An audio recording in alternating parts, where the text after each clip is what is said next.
Pamagat. Ang puso ng pagkakaibigan sa gitna ng bagyo. Isang nakakagulat na pangyayari ang naganap 2 araw bago ang nakatakdang pagbisita ng Pangulo ng Russia sa Beijing. Sa isang press conference, binigkas ng Pangulo ng Russia ang mga salitang hindi inaasahan. Ang bansang pinagkakatiwalaan ng Russia sa Asya ay ang Pilipinas. Sa sandaling iyon, bumalot ang katahimikan sa bulwagan ng press. Hindi ito Tsina, hindi rin anumang ibang bansa sa Asya. Agad na nagpatawag ng emergency briefing ang Ministry ng Ugnayang Panlabas ng Beijing at mabilis na naglabas ng breaking news ang mga Amerikanong media, tinatawag itong isang malaking diplomatikong kaganapan.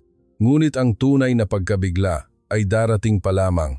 May isang pangyayari na hindi nabunyag sa loob ng 25 taon ang natatago. Noong taglamig kung kailan tinalikuran ng mundo ang Russia, iisa lamang ang bansa ang nanatiling tapat hanggang sa huli. At ang pagpiling iyon ang magliligtas sa ekonomiya ng isang bansa mula sa isang malaking pag-atake na naglalayong pabagsakin ito pagkalipas ng 20 taon.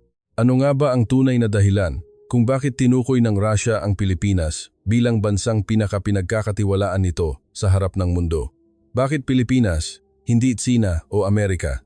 Ngayon, mabubunyag ang nakakagulat na katotohanan sa pagitan ng dalawang bansa na nagsimula sa gitna ng isang bagyo. Bago tayo magsimula, mangyaring mag-subscribe at i-like ang channel. Ako si Elena Petrova, 38 taong gulang. Nagtatrabaho ako bilang isang analyst ng Kooperasyong Pang-Industriya sa Komite ng Patakarang Pang-Ekonomiya para sa Malayong Silangan ng Russia. Ipinanganak ako sa isang maliit na bayan ng minahan ng karbon sa Siberia, nagtapos sa Moscow State University, at narito ako ngayon. Hindi ito naging madaling daan. Malinaw ang aking trabaho. Pag-aralan ang potensyal ng kooperasyong pang-ekonomiya sa pagitan ng mga estado. Kinakalkula ko kung aling bansa ang makikipag-partner at kung gaano kalaki ang kita. Iniiwasan ko ang emosyon. Tinitingnan ko lamang ang mga numero at datos. Iyan ang aking filosofiya dahil naniniwala akong ang relasyon ng mga estado ay sa huli ay tungkol sa interes. Naging ordinaryong umaga rin iyon. Kalagitnaan ng Pebrero, malamig pa rin sa Moscow. Pagdating ko sa opisina, gumawa ako ng kape at naupo sa aking mesa. Tulad ng dati, sinuri ko ang mga balita. 2 araw na lang ang nalalabi bago ang pagbisita ng Pangulo sa Beijing. Nagsimula ang press conference ng 10:00 ng umaga. Binuksan ko ang live broadcast sa aking monitor sa trabaho. Hindi ako masyadong umaasa. Inakala kong mga inihandang pahayag lamang ito. Mga pamilyar na parirala tulad ng magandang relasyon sa Tsina at estratehikong partnership. Nang umakyat sa entablado ang Pangulo at tinanong ng mga reporter ang kahulugan ng pagbisita sa Beijing, nagsalita siya ng dahan-dahan. Nakikinig lamang ako habang umiinom ng kape. Ngunit doon mismo nangyari. Ang bansang pinagkakatiwalaan ng Russia sa Asya ay ang Pilipinas. Nabitawan ko ang tasa ng kape. Hindi ako makapaniwala sa aking narinig. Tinanong ko muli.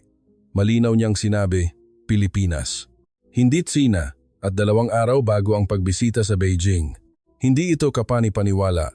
Sumigaw ang aking kasamahan sa tabi ko. Elena, narinig mo ba iyon? Nagkaroon ng kaguluhan mula sa silid ng press. May nagsabi, hindi ba ito pagkakamali sa pagsasalin? Ngunit sinuri namin ang orihinal na teksto sa Russian. Walang mali. Sa loob ng wala pang 30 segundo, nag-react ang mundo. Nagkaroon ng breaking news sa Amerika. Pangulo ng Russia, tinukoy ang Pilipinas bilang pinagkakatiwalaang bansa. Nagulat ang mga pandaigdigang ahensya ng balita ng kagyat. Naglipat ang mga istasyon ng telebisyon sa Japan sa espesyal na pag-uulat. Ang pinakamabilis na nag-react ay ang Tsina.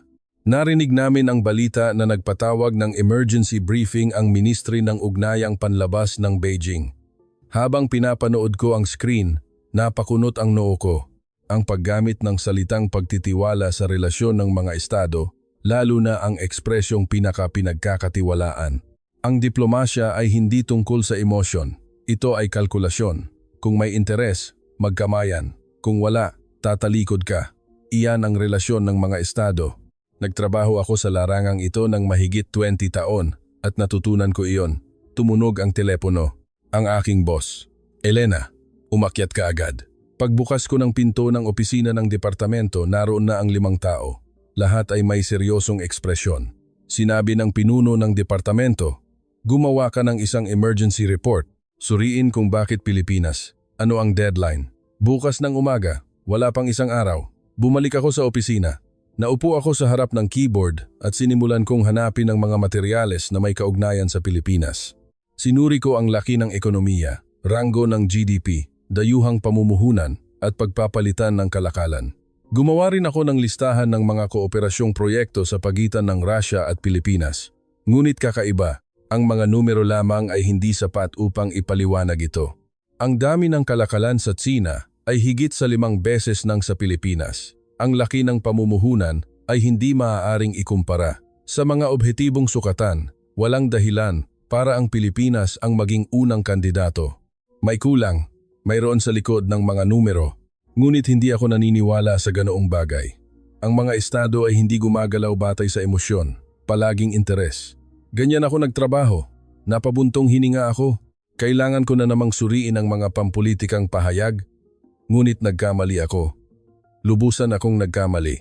Gabi na, ako na lamang ang naiwan sa opisina. Tanging ang liwanag ng monitor ang kumikislap. 6 na oras na ang lumipas mula nang simulan kong hanapin ang mga materyales tungkol sa Pilipinas.